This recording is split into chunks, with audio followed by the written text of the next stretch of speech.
창세기 1장 9절부터 13절까지 우리 같이 한 목소리로 합독하겠습니다. 시작. 하나님이 이르시되 천하의 물이 한 곳으로 모이고 묻이 드러나라 하시니 그대로 되니라. 하나님이 묻을 땅이라 부르시고 모인 물을 바다라 부르시니 하나님이 보시기에 좋았더라. 하나님이 이르시되 땅은 풀과 씨 맺는 채소와 각기 종류대로 씨 가진 열매 맺는 나무를 내라 하시니 그대로 되어 땅이 풀과 각기 종류대로 씨 맺는 채소와 각기 종류대로 씨 가진 열매 맺는 나무를 내니 하나님이 보시기에 좋았더라. 저녁이 되고 아침이 되니 이는 셋째 날이니라. 아멘. 오늘 이 셋째 날에 하나님께서 창조하신 이 이야기를 가지고 보후의 해결 속에 담겨진 구속사라는 제목으로 같이 말씀 나누겠습니다. 이 창조의 과정, 특히 창세기 1장에서 보여주는 창조 이야기는 이 창세기 1장 2절에 있는 이 땅의 문제를 해결하는 그 모습으로 전체를 설명하고 있습니다.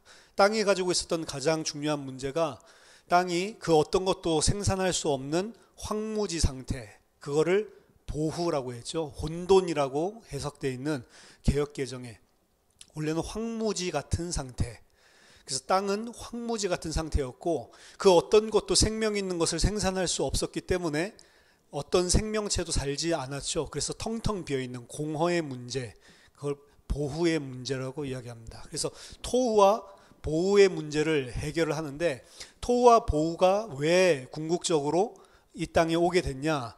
물이, 기품이 온 땅을 덮고 있기 때문에 그랬다. 그래서 이 기품의 문제, 바다의 문제를 해결하면서 토와 보호의 문제를 해결해야 되는 거죠. 이제 그 궁창을 만드셨고 둘째 날에 그 궁창 아래에 있는 물들을 오늘 셋째 날에 하나님께서 한 곳에 다 모이라 라고 이야기를 하죠. 한 곳으로 그 궁창 아래에 있는 모든 물들을 다 모으니까 그 모인 물이 바다라고 칭하셨고, 한 곳에 바닷물을 전부 다 모아 넣으니까 드디어 그 물 아래에 있었던, 그 바다 아래에 있었던 이 묻이, 땅이 드러나게 되는 그 모습이 오늘 셋째 날의 창조 사역이라고 할 수 있습니다. 이 셋째 날의 창조 사역을 통해서 보여주는 것은 토의 문제가 전부 다 해결된 거예요. 두 개로 나눠져 있습니다. 황무지 상태, 그래서 어떠한 생명도 살 수 없는 그 상태가 첫째 날, 둘째 날, 셋째 날에 하나님 창조 사역을 통해서 해결하는 것이고, 그래서 오늘 3일차에 토후의 문제가, 황무지의 문제가 완전히 해결되는 것이고, 그리고 황무했기 때문에 아무도 살고 있지 않았던 그곳을 이제 채워 넣는 거죠. 그래서 넷째 날부터 여섯째 날까지는 이제 그 토후의 문제가 해결된 비옥한 그리고 풍성한 열매를 맺는 그런 땅에 이제 거주하는 사람들을, 동물들을 또 채워 넣는 것입니다. 그래서 첫째 날부터 셋째 날까지는 토후의 문제, 넷째 날부터 여섯째 날까지는 보후의 문제를 해결하는 방향으로 창세기 1장의 창조 이야기가 진행되고 있는 것입니다.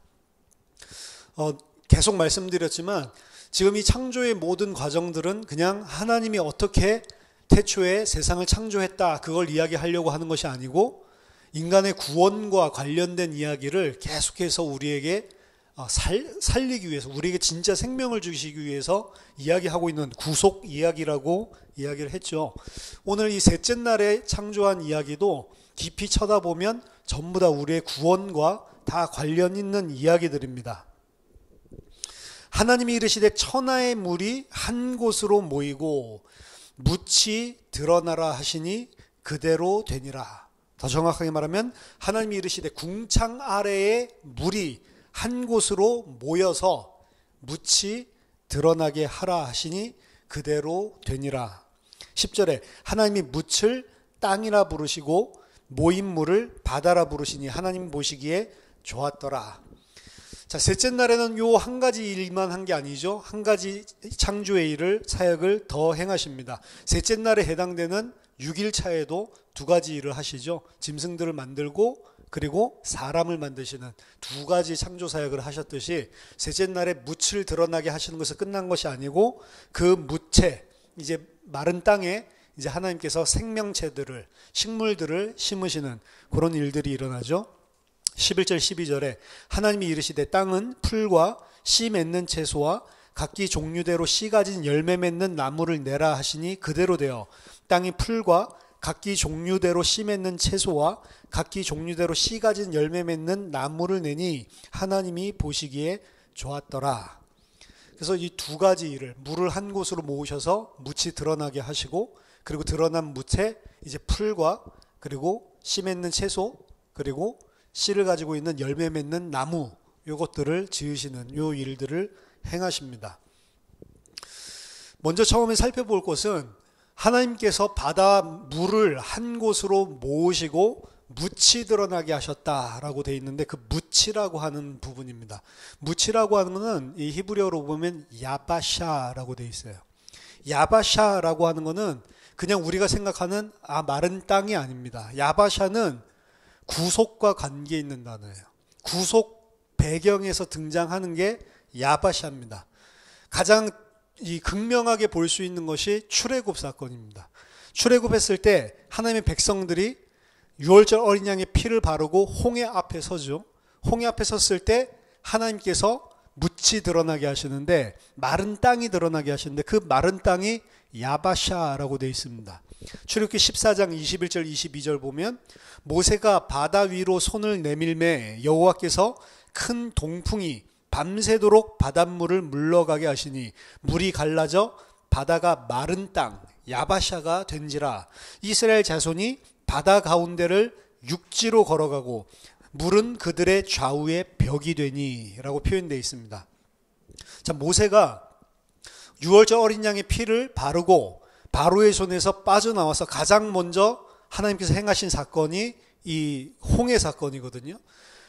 바다가 가로막혀 있고 뒤에는 애굽 병사가 쫓아오고 자신의 힘으로는 어떻게 할 수 없는 그 상태에 있을 때 하나님께서 모세에게 지팡이를 손을 내밀게 해서 동풍을 밤새도록 불게 하죠. 그 동풍이 히브리어로 뭐냐면 루아흐 카딤이라고 합니다. 카딤이라고 하는 단어는 방향으로 생각을 할 수도 있고 시간으로도 생각을 할 수 있어요. 카딤이라는 단어가 두 가지 의미를 다 가지고 있습니다. 방향으로 치면 동쪽이에요. 근데 카딤을 시간적으로 사용하면 고대의, 옛적의, 태초의, 태고의 라는 표현입니다. 루아흐라고 하는 것은 바람이라고도 번역이 되지만 하나님의 영, 성령으로도 번역이 되는 단어죠. 따라서 루아흐 카딤 그러면은 동풍을 불게 했다라고도 해석이 되지만 태초의 그 성령으로도 해석이 된다고요. 그러니까 하나님께서 태초에, 그러니까 창세기 1장 2절에 나왔었던 그 성령을 어디에요? 바다 위에 밤새도록 불어서 그 결과 어떻게 되죠? 물이 갈라지고 라는 표현이 나오죠. 물이 갈라지고 거기에 야바샤가 드러났다. 창세기 1장이랑 궁극적으로 똑같은 이야기를 하고 있는 것입니다. 성령이 바다 위에, 깊음 위에 부르셔서 가르는 장면이 나오죠. 궁창을 가지고 위의 물과 아랫 물을 가르시고, 그리고 물을 한 곳으로 모아넣어서, 이게 다 성령의 역사거든요.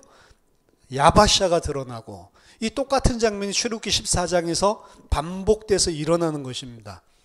그 마른 땅 야바샤 위에 누가 걸어가고 누가 서 있냐면 유월절 어린 양의 피로 구속받은 하나님의 백성, 이스라엘 백성이 그 야바샤 위에 서 있는 장면이 등장을 하는 거죠.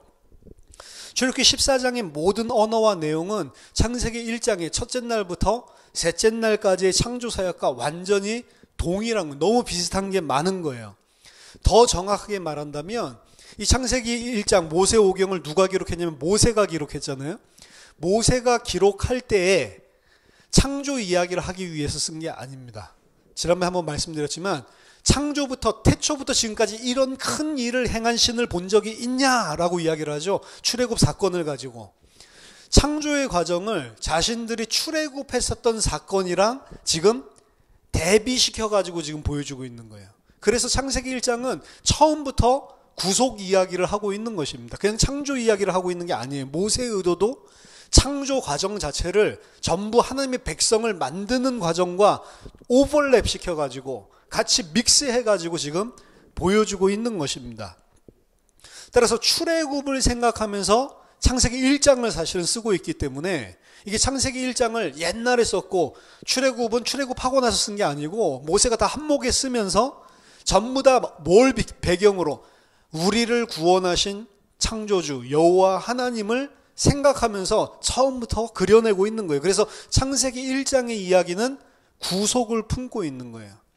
그래서 이 프로톨로지 안에 소테리알러지, 구원론이 들어있다라고 이야기하는 거고, 또 프로톨로지 안에, 프로톨로지는 처음이죠. 처음 안에 에스케톨로지, 종말이 들어있다라고 하는 거를 게알더스 보스가 이야기를 하고 있는 겁니다. 이 안에부터 구속이 전부 다 내포되고 있는 거예요. 하나님의 백성의 창조, 구원의 이야기가 창세기 1장에 나온 창조 이야기라는 것입니다. 그래서 야바샤라고 하는 단어는 출애굽이라든지 이런 하나님의 백성 구원하는 배경에서만 등장한 독특한 단어예요. 테크니컬 텀입니다. 그냥 일반적인 단어가 아니에요. 그래서 야바샤라는 게 나오면 그냥 마른 땅 그 정도가 아니고 하나님의 백성을 구원하신 것, 그 배경 안에서 찾아내야 되는 단어가 이 야바샤라고 하는 단어죠. 시편에도 많이 등장을 하지만 전체가 다 그 출애굽 사건을 배경으로 하고 있는 이야기고 그 이야기가 오늘 창세기 1장에 나와 있는 것입니다. 11절에 보니까 하나님이 이르시되 이제 그 마른 땅에 풀과 씨 맺는 채소와 각기 종류대로 씨 가진 열매 맺는 나무를 내라 하시니까 그대로 되는 장면이 등장을 하는데요. 여기 보면 세 가지가 등장을 합니다. 풀과 데셰라고 하는 거예요. 풀과 그 다음에 씨 맺는 채소, 그 다음에 씨 가진 열매 맺는 나무, 이렇게 개역개정에서는 이 세 가지로 이야기를 하고 있죠. 이 세 가지로 보냐 아니면 두 가지로 보냐, 이게 학자들 간에 팽팽한 대립이 있습니다. 그러니까 데셰라고 하는 거, 풀이라고 하는 거를 뒤에서 이야기하고 있는 씨 맺는 채소와 그리고 씨 가진 열매 맺는 나무, 이 두 가지를 다 합쳐서 데셰라고 한다, 이렇게 주장하는 사람들이 있어요. 그래서 하나님께서 땅은 데셰를 내라, 이 이야기가 그 뒤에는 뭘로 표현되냐면 구체적으로 씨 맺는 채소와 그리고 씨 가진 열매 맺는 나무, 이 두 가지를 이야기하는 거예요. 세 가지 종류가 아니라 그래서 두 가지 종류다. 여기에 대한 근거로 창세기 1장 29절에 보면 먹거리에 대한 이야기가 나오죠. 하나님이 이르시되 내가 온 지면에 씨 맺는 모든 채소와 씨 가진 열매 맺는 모든 나무를 너희에게 주노니 너희의 먹을거리가 되며, 인간에게 뭘 주시냐면 씨 맺는 채소와 그리고 씨를 가지고 있는 열매 맺는 나무, 이 두 가지를 먹거리로 주죠. 데셰는 빠져 있죠. 그러니까 이 두 가지를 합쳐서 데셰라고 한다라고 이야기를 하는 겁니다. 하지만 데셰라고 하는 단어는 풀이라고 하는 단어인데, 아까 전에 씨 가진 열매 맺는 씨 맺는 채소 있죠. 씨 맺는 채소라고 번역된 것이 에셰브입니다. 에셰브라고 하는 건데, 이 에셰브 마즈라이 제라, 씨를 맺는 채소인데 이 에셰브라고 하는 거는 정확하게 말하면은 뭐 채소라기보다는 플랜트, 식물이라고 보통은 이 해석을 하고 있고, 더 중요한 원래 히브리어 원어의 의미는 풀이에요. 풀. 그러니까 데셰랑 똑같은 거죠. 그러니까 데셰도 있고, 차라리 여기를 갖다가 좀 헷갈리지 않게 한다면 에셰브가 있고, 그리고 씨 맺는 채소가 있고, 그리고 씨를 가지고 있는 열매 맺는 나무, 이렇게 세 개로 표현해 놨으면 훨씬 더 제가 봤을 때는 이해가 되는데, 동의어를 데셰와 에셰브로 사용했을 경우, 그래서 이 데셰는 요 두 가지를 총칭해서 일컫는 게 아니고 따로 이제 풀은 풀을 이야기하는 거고, 그 다음에 씨 맺는 채소랑 열매 맺는 나무랑 요 세 가지 종류를 이야기를 했다. 이 사람들은 이제 근거를 어디로 찾냐면, 아까 전에는 29절에는 사람들에게 먹는 걸 주잖아요. 그 다음에 짐승들에게 먹는 걸 줄 때는 에셰브를 줘요. 그래서 풀은 풀을 먹어라 라고 하나님께서 공중의 새와 그리고 짐승과 땅에 기는 모든 것들에게는 에셰브, 풀은 풀을 먹어라. 여기 데시에를 썼으면 차라리 더 좋았다는 거죠. 그러면 혼동이 없으니까. 어쨌든 간에 그래서 이 두 가지 의견이 학자들 사이에는 팽팽하게 사실은 대립되고 있는 거고, 히브리어 원어상으로는 그 두 가지 다 해석이 가능한 거예요. 어떻게 해도 사실은 문법적이나 단어 사용에 있어서 그 문제가 없는 두 가지 의견입니다. 그러니까 결론이 안 나는 거죠. 저는 뭐가 더 좋다라고 생각하냐면 이 세 가지로 분류를 하고 있는 겁니다. 대시에와 그 다음에 씨 맺는 채소와 그리고 씨 가진 열매 맺는 나무, 이 세 가지. 그래서 그 중에 첫 번째 대시에 혹은 에셰브라고 표현된 풀은 동물들, 짐승들에게 먹거리로 주는 것이고, 그리고 지금 이 씨 맺는 채소, 그리고 씨를 가지고 있는 열매 맺는 나무, 요거는 사람에게 주는 거죠. 만약에 에셰브가 똑같은 의미로 쓰였다면 사람에게 주고 짐승에게 준 게 거의 똑같은 게 되니까, 제가 봤을 때는 요 분리해서 대시에를 에셰브와 똑같은 풀로 해석을 하는 것이 좋다라고 생각을 합니다. 그래서 하나님께서 세 가지 종류의 이 식물들이 자라나도록 분류상으로 이렇게 하는 거예요. 이 분류가 나오기 때문에 또 이게 피문서, 제사장 문서다, 뭐 이제 이런 이야기들을 하는 겁니다. 제사장들 항상 뭐를 정한 것, 부정한 것 나누고 분류하는 분류학자들이었으니까 이게 이제 피문서다라고 이야기하는 그런 중요한 근거 중에 하나인데, 자, 일단은 대시를 풀로 에셰브와 동일한 개념으로 보는 것이 제 의견에는 맞다라고 생각을 합니다. 그 세 가지 관점, 범주로 풀어가도록 하겠습니다. 에셰브가 있고, 또 똑같은 에셰브가 쓰였지만 에셰브 마즈리아 제라라고 한 것은 엄연히 다른 것입니다. 그냥 채소라고 하면 뭐죠? 풀이라고 하면 뭐 상추라든지 뭐 깻잎이라든지 이런 것들 있죠. 뭐 이런 것들이랑 씨를 맺는 채소라고 하는 거는 이제 토마토라든지, 씨를 맺는 채소라고 하는 표현은 더 정확하게 말한다면 제라라고 하는 단어가 씨고요. 그리고 제라 앞에 그 분사를 쓰고 있어요. 그 분사도 자라, 씨를 뿌리다라고 하는 동사에서 온 거예요. 그러면은 씨를 스스로 뿌리는 에셰브, 씨를 스스로 뿌리는 식물, 요게 두 번째 범주에 나와 있는 그 정확한 표현입니다. 씨 맺는 채소가 아니고, 씨를 맺는 그게 아니고, 씨를 스스로 뿌리는 채소. 민들레 같은 거 생각해 보시면 제일 쉬워요. 민들레 같은 건 누가 이렇게 따로 심는 게 아니고 스스로 바람이 불면 자기의 홀씨를 날려가지고 스스로 씨를 뿌리잖아요. 그래서 번식을 하죠. 그래서 사람이 키우지도 않는데 엄청나게 아무데나 다 씨를 떨어뜨려가지고 번식을 하는 게 민들레입니다. 그런 것들이 씨를 자기 스스로 뿌리는 채소란 말이에요. 그리고 자기 스스로 씨를 뿌리는 방법이 이제 바람을 통해서 하는 것도 있지만, 이제 열매를 맺었는데 그게 툭 땅에 떨어지면서 스스로 심는 것들이 있단 말이에요. 그러니까 이제 토마토라든지 이런 자기 자신의 과실을 가지고 있는데 그게 툭 떨어져 가지고 열매 맺는, 그것도 이제 스스로 씨를 심는다고 보는 거죠. 그러니까 사람이 먹는 것은 짐승이 먹는 것과 달랐습니다. 사람들은 뭘 먹어야 돼요? 풀 먹으면 안 되고, 토마토라든지 딸기라든지 이런 거 먹어야 돼요. 그렇죠? 그래서 창세기 1장으로 돌아가자라고 하면서 채식주의자라고 하는데, 채식이 아니고 과일 먹어야 된다. 과일. 그렇죠? 과일 같은 거. 그 과일 먹으면 당이 많아지는데 이거 가지고 건강상식 찾고 이런 것도 잘못됐어요. 제가 봤을 때는. 그 건강상식 이야기하려고 하는 게 아니죠. 그게 이제 씨 맺는 채소의 정확한 면, 자기 스스로 씨를 뿌리는 채소. 그 다음 나와 있는 거, 씨 가진 열매 맺는 나무라고 하는 게 나오죠. 씨 가진 열매 맺는 나무. 씨 가진 열매 맺는 나무라고 하는 표현도 사실은 정확한 표현이 아닙니다. 에츠프리라고 하는 거는 열매나무, 과수예요. 과수. 그러니까 열매나무죠. 열매를 맺는 과수. 우리나라 말로는 열매나무 안 그러고 과수라고 이야기를 하죠. 그냥 한자어 써서. 과수인데 그 열매가 뭐냐면 에세프리르미노,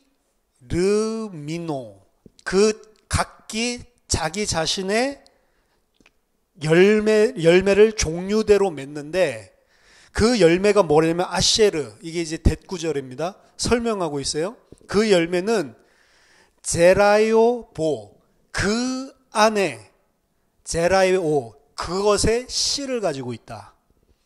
그러니까 이 나무가 과수인데, 과수를 맺는 이 열매 맺는 나무인데, 이 열매 안에 그것의 씨를 가지고 있는, 그러니까 사과나무라고 치면 사과나무가 과수죠.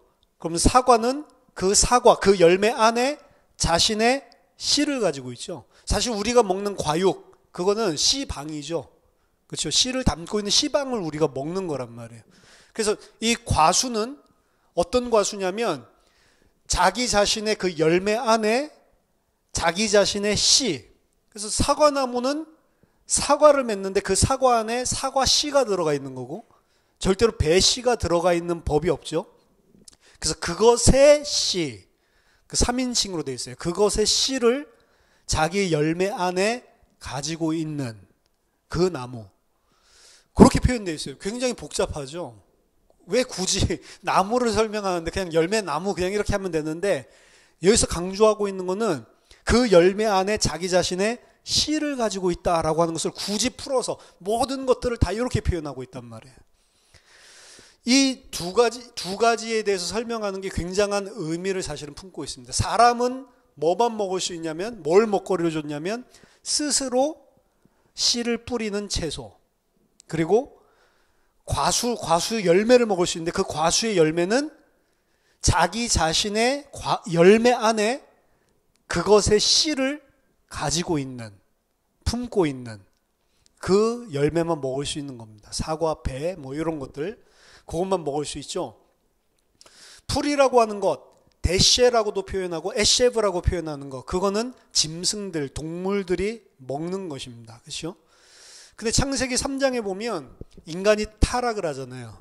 인간이 타락을 하고 난 다음에 아담에게 하는 말이 나오는데 이 아담에게 하는 말이 굉장히 중요한 겁니다. 창세기 3장 17절에서 19절 보면 아담에게 이르시되 네가 네 아내의 말을 듣고 내가 네게 먹지 말라 한 나무의 열매를 먹었은즉 땅은 너로 말미암아 저주를 받고 너는 평생에 수고하여야 그 소산을 먹으리라. 땅이 내게 가시덤불과 엉겅퀴를 낼 것이다. 이게 토후의 문제로 다시 돌아가는 거죠. 네가 먹을 것은 밭의 채소인즉, 네가 먹을 것은 밭의 에셰프, 풀인즉. 에셰프 누가 먹는 거예요? 짐승 먹는 거죠. 그러니까 원래 사람은 뭐 먹어야 돼요? 씨 맺는 채소랑 그리고 자기 자신의 씨를 가지고 있는 나무의 열매, 그거 먹어야 되는데 창세기 3장 이후에 하나님께서 아담에게 너는 에셰브, 풀 먹어야 되는 존재야. 풀 먹어야 되는 존재가 돼버렸다라고 선언하고 있는 거예요. 그럼 뭔 소리죠? 사람이 하나님의 형상을 놓쳐버리니까, 하나님의 형상이 깨져버리니까 짐승 같은 수준으로 전락을 해버렸다는 거죠. 심지어 그 푸른 풀도 저주를 받아서 안 주기 때문에 네가 얼굴에 땀을 흘려야 그것을 먹고 사는 짐승이 되어버렸다라고 이야기를 하고 있는 상당히 슬픈 이야기입니다. 아담이 충격받아서 나 그거 짐승이 먹는 건데요. 그것이 우리한테 너가 먹어야 할 것은 개밥이니 이렇게 이야기한다고 생각해요. 그 개밥을 내가 왜 먹어? 그렇죠? 아담에게 하나님께서 선언한, 너가 지금 하나님의 백성, 하나님의 형상을 가진 그 영광스러운 자리에서 짐승 수준으로 나가 떨어져 버렸구나라고 이야기를 하고 있는 것입니다. 씨 맺는 채소, 씨 가진 열매 맺는 나무, 요거들을 인간이 먹어야 된단 말이에요. 그게 참된 인간이라고.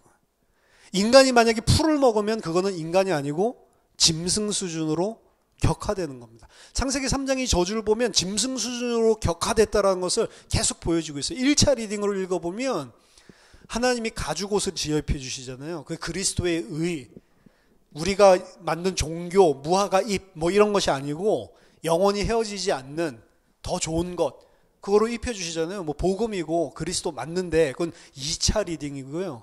1차 리딩으로 보면 가죽옷을 지어 입혀주시는 것은 짐승이 됐다는 소리입니다. 그렇죠? 가죽을 둘러쓰고 있으니까 짐승 수준으로 나가 떨어진 거예요. 겉으로도 짐승 가죽 뒤집어 쓰고 있고 먹는 것도 에셰프, 풀을 먹도록. 그렇죠? 너희들이 하나님 떠나서 지금 저주를 받았다라고 하는 것을 극명하게 보여주고 저주받았다는 것을 극명하게 깨달아야 그 가죽옷이 뭔지를 알 수가 있다고요. 우리가 죄가 뭐고 내가 어떻게 되어 있는지 내가 어떤 수준으로 하나님께 대적하고 있다가 멸망받은 상태인지 죄를 깨닫지 못하면 하나님의 은혜가 필요가 없는 자가 돼버립니다. 그렇죠? 그래서 그 부분을 1차적으로는 먼저 이야기를 하고 있는 거죠. 사람에게 준 먹거리 두 가지를 한번 자세하게 좀 살펴보겠습니다. 씨 맺는 채소, 스스로 씨를 뿌리는 식물, 그걸 먹고 살아라. 그 다음에 씨 가진 열매 맺는 나무, 그 열매를 종류대로 내는데 그 각 열매들마다 자기 자신의 씨를 가지고 있는 것들, 그것만 먹어라 라고 이야기를 하죠. 신약 성경에 와보면 씨 뿌리는 자의 비유가 있습니다. 씨 뿌리는 자의 비유는, 씨 뿌리는 자는 농부고 아버지고 예수 그리스도 자신이고, 씨 뿌리는 자는 사람이 아니에요. 그 비유를 보면 씨를 뿌리는, 씨는 생명을 이야기를 하는데 그 생명을 가지고 있는 자는 사람이 아닙니다. 씨를 뿌리시는 분, 그리고 자라나게 하시는 분, 전부 다 주권이 하나님께 있다고. 그렇죠? 근데 인간이 먹어야 되는 것들 중에, 먹거리 중에 첫 번째가 뭐냐면 스스로 씨를 뿌리는 채소, 스스로 씨를 뿌리는 식물, 요걸 먹어야 된다라고 이야기해요. 그걸 먹어야 사람이고 그걸 먹어야 생명이 있는 자라고요. 스스로 씨를 뿌리는 자는 한 분밖에 없다니까. 사람이 아닙니다. 피조물이 아니고 하나님, 예수 그리스도 스스로 씨를 뿌리는 거예요. 말하자면 우리 자신이 씨를 사실은 생산할 수도 없지만 우리 자신이 뿌리는 게 아니잖아요. 첫 번째 식물의 이야기는 뭘 이야기하고 있냐면 예수 그리스도를 비유로, 그림자로, 모형으로 보여주고 있단 말이에요. 이 마른 땅, 토 상태의 땅에 생명이 이제 탄생을 해야 되는데 그 탄생은 뭐부터 시작하냐면 생명, 씨를 가지고 있는 스스로 뿌리는 그 식물로부터 시작이 된다고. 풀은 상관이 없습니다. 풀은 씨를 안 가지고 있어요. 풀은 짐승이 그래서 먹어도 되는 것입니다. 사람만 씨 가진 채소를 맺는데, 씨 맺는 채소라는데 씨를 스스로 뿌리는 채소는 뭘 모형으로 보니 그리스도 자신이에요. 스스로 씨를 뿌려서 생명을 번식하는 자, 예수 그리스도입니다. 그것을 인간이 먹고 사는 먹거리로 하나님께서 처음부터 주셨단 말이에요. 타락하고 나서는 그걸 스스로 먹을 수 없죠. 풀을 먹고 사는 거죠. 그리고 두 번째가 과수인데, 과수의 열매인데, 그 과수의 열매는 원래 1차 리딩에서는 그것 자신의 씨를 그 열매 안에 가지고 있는 과수라고 되어 있습니다. 근데 그것 자신의라고 되어 있는 것은 3인칭, 아까 전에 남성 단수를 썼거든요. 이거를 앞에서 이야기한 스스로 씨 맺는 채소랑 연결시켜서 해석을 해보면 그것의 씨를 가지고 있는, 그러니까 사과나무가 사과씨 가지고 있다, 지금 그 이야기가 아니고 그의 열매, 그것의 열매를 그 속에 가지고 있는 나무의 열매. 굳이 여기에서 당연히 사과나무는 사과씨를 가지고 있는데 그걸 갖다가 자기 자신의 씨를 그 속에 가지고 있는, 이렇게 풀어줄 필요가 없단 말이에요. 왜 이렇게 풀어서 설명하냐는 거죠. 스스로 씨를 뿌리는 채소가 있는데 그것의 씨를 내 열매 속에 가지고 있는 것, 그것의 씨를 열매 안에 담고 있는 것. 그래서 사과나무에 사과 씨를 담고 있는 게 아니고 스스로 씨를 뿌리는 그분의 씨가 담겨져 있는 것. 그게 이 열매를 맺는 나무. 이게 이제 구속 역사 속에서 다시 재해석을 한 2차 리딩이라고 볼 수가 있는데, 따라서 그 안에 그분의 씨를 가지고 있는 열매, 그거를 너희에게 먹거리로 준다라고 이야기를 하는 겁니다. 인간이 먹어야 되는 것은 하나예요. 인간이 먹어야 되는 것은 예수 그리스도 스스로 씨를 뿌리는 자, 그 씨를 먹어야 생명이 있는 것이고, 그 씨를 먹은 자는, 그 씨를 담고 있는 자는 어떤 열매를 나타내냐면 내 열매가 아닙니다. 사과나무가 사과 열매가 아니고 그 씨를 담고 있는 자의 열매가 드러난단 말이에요. 이게 성령의 열매입니다. 내가 맺는 게 아니죠. 그 씨가 내 안에 있기 때문에 맺혀지는 거죠. 주권이 어디 있냐면 나에게 있는 게 아니고 그 씨에 있고 하나님께 있는 것입니다. 그걸 먹고 사는 사람이 생명이, 그게 인간에게 주신 먹거리란 말입니다. 따라서 하나님과 함께하는, 구원받은 하나님과 함께하는 하나님의 백성이 먹고 사는 먹거리 안에는 예수 그리스도와 그 씨를 우리가 담고 있어야만 산다라고 하는 이 구원의 메시지가 담겨져 있는 거예요.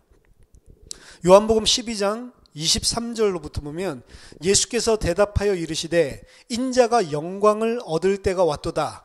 내가 진실로 진실로 너희에게 이르노니 한 알의 밀이 땅에 떨어져 죽지 아니하면 한 알 그대로 있고 죽으면 많은 열매를 맺느니라. 예수님 자신이 많은 열매를 맺기 위해서 이 땅에 와서 떨어져서 죽는 씨로 표현을 했다. 그 씨가 이 땅에 떨어져서 많은 열매를 맺지 않으면 전부 다 죽는다고. 누가 맺는 거예요? 그 썩어져서 땅에 떨어져서 죽은 그 씨가 맺는 생명입니다. 내가 맺는 게 아니죠. 그 밀알이 떨어져서 맺는 생명들. 풀, 스스로 씨를 뿌리는 그 풀, 스스로 씨를 뿌리는 그 식물이 만들어낸 그 씨를 그 안에 품고 있는 열매, 그게 이제 과수인 거죠. 창세기 1장에 나오는. 그래서 이 이야기는 과수나무를 자세하게, 과수나무의 열매는 그 안에 씨를 가지고 있다라고 하는 걸 자세하게 풀려고 하는 게 아니고 구원 이야기를 하고 있는 거래요. 이게 출애굽 이야기이기도 하지만 우리의 구속 이야기랑 전부 다 오버랩이 되는 겁니다. 그래서 창세기 1장을 보세요. 창세기 1장에 이제 드디어 하나님께서 물을 가르시고 그리고 물을 한 곳으로 모아서 야바샤가 드러나고, 출애굽기 14장에서 그 야바샤 위에 어린 양을 통해 구속받은 하나님의 백성이 서 있죠. 이곳에는 뭐가 서 있어요? 스스로 씨 맺는 채소, 스스로 씨를 심는 채소와 그리고 그 씨를 품고 있는 열매가 나는 나무, 이 두 가지가 생명을 가지고 서 있는 것들을 보여주죠. 그 나무 자체가 우리를 이야기하고 그리고 그 스스로 씨 맺는 그 식물 자체가 예수 그리스도를 모형적으로 1대1로 보여주는 거 아닙니다. 모형적으로 보여주고 있는 거라. 그래서 야바샤 위에 예수 그리스도가 예수 생명을 가지고 있는 자가 서 있는 거를 보여준단 말이에요. 이게 구원입니다. 그래서 항상 물이 갈라져야 되고 그리고 묻이 드러나야 되고 그리고 그 묻이 드러났을 때 하나님의 백성이 등장하고, 이게 전체 이야기란 말이에요. 그래서 이 똑같은 그림을 가나안 정복에서도 보여주는 겁니다. 요단강이 갈라지고 야바샤가 드러나고 하나님의 백성이 그 위에 서 있는 모습을 보여주는 거예요. 똑같이 반복돼서 보여주고 있죠. 그래서 처음부터 창세기 1장에 일어나는 이 셋째 날의 이야기는 토후의 문제를 해결하는데, 이 토후의 문제가 단순하게 이 땅의 문제를 해결하는 이야기가 아니고 토후의 상태에 있는 피조물, 인간의 모습을 보여주고 있는 겁니다. 인간이 토후, 스스로는 생명을 낼 수 없고 스스로는 생명을 전혀 생산할 수 없는 그 토후의 상태인데, 어떻게 해요? 하나님께서 물을 제하시고 마른 땅을 드러나게 하시고 그리고 스스로 씨 맺는 이 식물을 심으시고 그리고 그 씨를 가지고 있는 나무 열매가 자라나게 하셔서 이 마른 땅을 하나님의 생명 가지고 있는, 예수 그리스도 생명 가지고 있는 자로 가득 채우고 있는, 변화시키고 있는 모습이 창세기 1장에 나와 있는 세 번째 날의 구속 이야기라는 것입니다. 우리에게 하나님께서 설명해 주고 있는 거예요. 너희 스스로는 절대로 씨를 맺을 수 없고 너희 스스로는 절대로 생명 가질 수 없다. 하나님의 창조의 능력으로. 그래서 우리를 창조하셨다가 죄로 말미암아서 크리에이션에서 언크리에이션, 창조를 무로 다시 돌리는 거죠. 언크리에이션에서 리크리에이션, 재창조로 나간다고 하는 거예요. 우리가 구원받는 것은 그냥 구원받는 게 아니고 새로운 재창조의 능력이 필요한 영역이고, 따라서 우리가 인간의 힘으로 구원받을 수 있는 것은 인간 편에 있어서는 하나도 없다라고 하는 것입니다. 심지어 전도하는 것도 마찬가지예요. 우리가 스스로 전도해서 이 사람을 하나님의 백성으로 만드는 것은 불가능한 것입니다. 그렇죠? 하나님께서 나를 통해서 말씀이 선포되게 하고 나를 통해서 복음의 진리가 전달되게 해서 그 사람을 살리지만, 내가 복음을 잘 설명하는 것도 아니고 내가 진리를 잘 설득시켜서도 아니고, 그 살아나는 사람은 하나님이 성령으로 그 마음속에 역사해서 그 씨를 가지도록 하셔야만 생명을 얻는 거란 말이에요. 근데 어떻게 전도왕이 있을 수가 있어요? 그렇죠? 내가 하는 게 아닌데 하나님이 하신 건데 내가 왜 거기서 전도왕이 돼서 상을 받고 사람들에게 야, 저 사람 전도왕이다 라고 하는 칭찬을 받아야 되냐고. 아니죠. 전도왕 같은 건 없단 말이에요. 하나님이 하시는 겁니다. 우리는 전도할 수 있는 능력이 없고, 우리는 사람에게 생명을 줄 수 있는 재창조의 능력이 없단 말이에요. 구원은 창세기 1장에서 이야기한 것처럼 창조 이야기입니다. 새로운 창조. 그래서 너희는 새로운 피조물이다. 너희는 new creation, 새로운 창조다라고 선언을 하고 있는 거죠. 창세기 1장에 나오는 모든 각 날의 이야기들이 앞으로도 계속 풀어나가겠지만 전부 다 구속을 설명하고 있는 거예요. 그리고 그 안에 그들이 애굽 땅에서 가지고 있었던 모든 잘못된 우상 숭배와 모든 잘못된 신관에 대해서 전부 다 고쳐주고 있는 게 창세기 1장 이야기입니다. 넷째 날에서도 이야기가 바로 그 부분을 이야기를 하고 있는 거예요. 자, 첫째 날부터 셋째 날까지 한 구역이 크게 끝난 거고요. 넷째 날부터 여섯째 날까지 이제 큰 구역이 시작이 되는데, 이제 토후의 문제가 해결됐고 보후의 문제를 해결하는 게 이제 넷째 날부터 등장을 하는데, 또 한 가지 차이점이 있어요. 첫째 날에서 셋째 날에서 일어난 창조 사역과 넷째 날에서 여섯째 날에 일어난 창조 사역에서 또 한 가지 차이점이 있는 게 있습니다. 그게 뭐냐면, 첫째 날부터 셋째 날까지는 하나님이 다 이름을 붙여주세요. 모든 창조에서 나누신 것을 하나님이 직접 이름을 붙여주십니다. 근데 넷째 날부터는 하나님이 이름을 안 붙여줘요. 아니, 해달별이라고 안 나와 있어요. 큰 광명, 작은 광명 뭐 이렇게 나와 있지 이름을 안 붙여줍니다. 그렇죠? 그 이름은 이제 다 누가 붙여줘요? 아담이 지켜준다. 아담이 모든 것들의 이름을, 그럼 뭘 보여주고 있냐면 하나님을 대리해서 피조물인데도 불구하고 창조주와 같은 복을 주신 거예요. 창조주와 똑같은 복을 주신 거예요. 그래서 지금부터 셋째 날부터 넷째 날까지, 넷째 날부터 여섯째 날까지부터 시작되어지는 그 모든 배경들 속에서는 이제 아담이 하나님의 자리에 서서 대리 통치권자로 모든 것들의 이름을 붙여주는 그런 일들이 진행되는 겁니다. 이것도 크게 첫째 날과 셋째 날, 그리고 넷째 날부터 여섯째 날, 이 두 개를 나누는 큰 구획선의 하나라고 볼 수 있습니다. 인간이 무엇이고, 하나님이 인간에게 주신 복이 무엇이고, 하나님이 인간에게 원래 어떻게 해주려고 했는지가 창세기 1장 보면 다 드러나요. 그래서 창세기 1장에서 나오는 이야기를 정확하게 알지 못하면 구속 이야기가 어디 방향으로 흘러가는 것인지 사실은 모르게 되어 있습니다. 그래서 처음이 중요한 거예요. 요한계시록도 중요하지만 처음 시작이 어떻게 시작됐는지를 정확하게 이해를 해야 왜 구속이 필요하고 왜 인간이 구원받아, 나는 뭐 이 정도면 잘 사는 게 아니라니까요. 지금 우리는 짐승같이 살고 있는 거예요. 원래 우리는 짐승같이 사는 존재가 아니었습니다. 그럼 생각해 보세요.